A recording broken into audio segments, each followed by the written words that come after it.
এবার বউয়ের সাজে সাজলেন ঢাকাই ছবির গ্ল্যামার গার্ল খ্যাত নায়িকা ইয়ামিন হক ববি।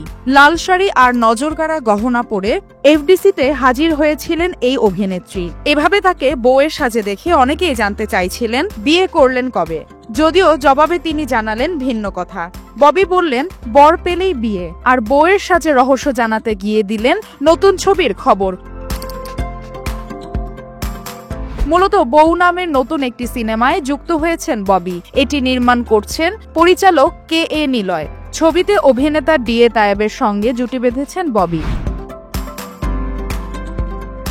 বুধবার এফডিসিতে ছিল সেই ছবির মহরত। ববি বলেন, নতুন এক গল্প নিয়ে দর্শকদের সামনে হাজির হতে যাচ্ছি। সামাজিক ও পারিবারিক গল্পে নির্মিত হতে যাচ্ছে সিনেমাটি। আশা করছি সিনেমাটি সবার ভালো লাগবে।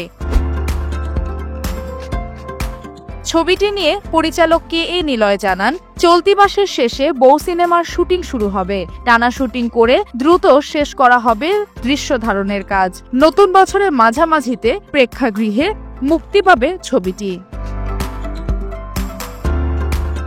এসিটিভি এন্টারটেইনমেন্ট ডেস্ক।